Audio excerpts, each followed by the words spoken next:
அபி வந்து ரொம்ப சோகமாக இருக்காங்க. அந்த டைமில் கரெக்டாக ராகவ் போய் அபிக்கு வந்து ஆறுதல் சொல்கிறாரு. ஒன்றும் ப்ராப்ளம் இல்லை, கண்டிப்பாக உன் அக்காவுக்கும் வந்து என் தம்பிக்கு கல்யாணம் நடக்கும் அப்படின்னு சொல்லிட்டு ஆறுதல் சொல்லிட்டுருக்காரு. இந்த சூழ்நிலை அபி வந்து ஒரு கட்டத்தில் ரொம்ப வந்து கஷ்டம் தாங்க முடியாமல் அப்படியே வந்து ராகவ் வந்து கட்டிப்பிடிச்சு அழறாங்க. இதை அப்படியே முன்னாடி பார்த்துறாரு. பார்த்து செமையாக டென்ஷன் ஆகிறாரு. இது நடக்கவே கூடாது, இவங்க 2 பேரும் வந்து இவ்வளோ க்ளோஸாக இருக்காங்க அப்படின்னு சொல்லிட்டு செமையாக டென்ஷனாக இங்கே வந்து போகிறாரு. அடுத்து வந்து அபி வந்து சாரி கேட்குறாங்க ராகவ் கிட்டே. நான் தெரியாமல் வந்து இந்த மாதிரி ஹக் பண்ணிட்டேன் அப்படின்னு சொல்லிட்டு. பரவாயில்ல, உன் சூழ்நிலை நல்லா புரியுது, அதெல்லாம் ஒன்றும் நான் தப்பாக நினைக்கல, கவலைப்படாத அப்படின்ற மாதிரி சொல்கிறாரு. கண்டிப்பாக வந்து உங்கள் வீட்டில் ஒத்துக்கினாங்க, சொத்து எழுதி தரேன்னு சொல்லிட்டு. ஆனால் எங்கள் வீட்டில் ஒத்துப்பாங்களான்னு எனக்கு ஒன்றுமே புரியல அப்படின்னு சொல்லிட்டு அபி சொல்கிறாங்க. கண்டிப்பாக அதுவும் நடக்கும், 2 பேர் வீட்லேயுமே வந்து ஒத்துக்கிட்டு நல்லபடி வந்து ஆகாஷ்க்கும் வந்து அணுக்கும் கல்யாணம் நடக்கும், அதை நான் நடத்தி காட்டுவேன் அப்படின்னு சொல்கிறேன். நிஜமாக சொல்கிறீங்க அப்படின்னா, ஆமாம், என் மேலே நம்பிக்கை இல்லையா, உங்கள் மேலே நிறைய நம்பிக்கை இருக்குது, கண்டிப்பாக நீங்கள் சொன்னால் செய்வீங்கன்னு எனக்கு தெரியும் அப்படின்னு சொல்லிட்டு அபி சொல்கிறாங்க. அப்புறம் என்ன, ஏன் அழுகுற, ஜாலியாக இரு, ஏதாவது சாப்பிடு, நல்லா சாப்பிட்டு வீட்டுக்கு போ அப்படின்னோடனே நல்லா சாப்பிடணும் எனக்கும் தோணுது. சூப்பர் ஐடியா, பஜ்ஜி சாப்பிட்லாம் அப்படின்றாங்க. நீங்களும் வரீங்களா, இல்லை நீங்கள் போகிறீங்களா, உங்களுக்கு தான் ரோட்டுக்கடை பஜ்ஜெல்லாம் பிடிக்காதே. அதெல்லாம் இல்லை, நானும் உங்க கூட சேர்ந்து பஜ்ஜி சாப்பிட்றேன். நிஜமாவா சொல்கிறீங்க அப்படின்றாங்க.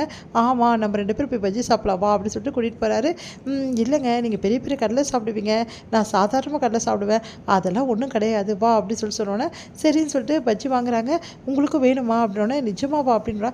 ஆமாம், எனக்கும் வேணும் அப்படின்னு சொல்லி சொன்னோன்னே மிளகா பஜ்ஜி வாங்குறாங்க. ரொம்ப சந்தோஷமாக வந்து மிளகா பஜ்ஜி கடிச்சு கடிச்சு சாப்பிட்டுட்டு இருக்காங்க. ஆனால் வந்து ராகவ் வந்து கடிச்சு சாப்பிடும்போதே வந்து மிளகா வந்து அப்படியே காரமாக வந்து அவர் வாயில் வந்து பட்டுடுது. உடனே வந்து பயங்கரமாக கத்துறாரு. ஐயோ ஐயோ அப்படின்னு சொல்லிட்டு, ஐயோ என்னங்க ஆச்சு அப்படின்னு சொல்லிட்டு தண்ணி குடிக்க வைக்கிறாங்க. என்ன ஆச்சு, மிளகா பஜ்ஜி எப்படி சாப்பிடணும் உங்களுக்கு தெரியலங்க, நான் சொல்லி காட்டுறேன் அப்படின்னு சொல்லிட்டு அப்படியே வந்து காரமே படாமல் சாப்பிட்ணும் அப்படின்னு சொல்லிட்டு சொல்லி காட்டுறாங்க. உடனே வந்து சரி ஓகே, நான் இப்போ ஓகேவா, இப்போ நல்லா சாப்பிட்டுட்டேனா அப்படின்றாரு. எனக்கு இதெல்லாம் நினச்சி கூட பார்க்க முடியல, நான்லாம் வந்து இந்த வாழ்க்கையெல்லாம் அனுபவிச்சதே கிடையாது, இதெல்லாம் ஒரு ஜாலியாக தான் இருக்குல்ல, நான் ஏன் இதெல்லாம் வந்து யோசிக்கல அப்படின்னு சொல்லிட்டு யோசிக்கிறாரு நம்ம வந்து ராகவ். அடுத்து வந்து பரவாயில்லைங்க, நீங்கள் இந்த மாதிரிலாம் வருவீங்கன்னு நினச்சி கூட பார்க்கல, உங்கள் ஸ்டேட்டஸை விட்டுட்டு இந்த அளவு வந்து வந்திருக்கீங்கன்னா பெரிய விஷயம், ரோட்டுக்கெல்லாம் நீங்கள் சாப்பிட கூட மாட்டீங்க, ஆனால் இன்றைக்கி வந்திருக்கீங்க அப்படின்னோடனே எதுக்காக அப்படின்னோடனே எல்லாம் உனக்காக தான் அப்படின்னு சொல்கிறாரு.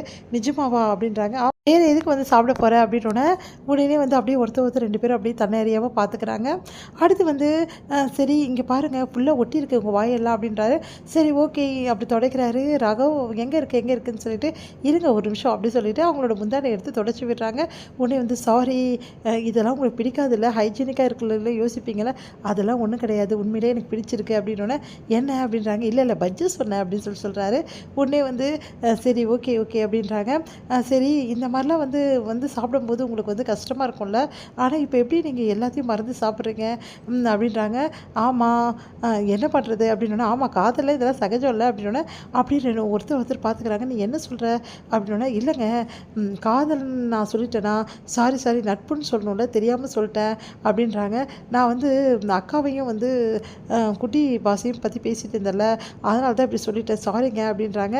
உடனே என்ன இப்படி வளர்ற, என்னாச்சு உனக்கு, ராகவ் சார்கிட்ட இப்படி வளர்றியே அப்படின்னு சொல்லிட்டு அவங்களும் சொல்லிக்கிறாங்க. சரி நான் கிளம்புறேன் சொல்லிட்டு போகிறாங்க. அப்போ வந்து தன்னறியாமல் வந்து அப்படியே திரும்பி ராகவை பார்த்துக்கிட்டே போகிறாங்க. ராகவும் சந்தோஷம் தாங்க முடியல, அபியை பார்த்து அவ்வளோ சந்தோஷப்படுறாரு. அப்படியே வந்து தன்னறியாமல் அபியே பார்த்துட்ருக்காரு. ராகவ் வந்து பார்த்துட்ருக்கும்போது அபியும் வந்து திரும்பி பார்த்துக்கிட்டே போகிறாங்க.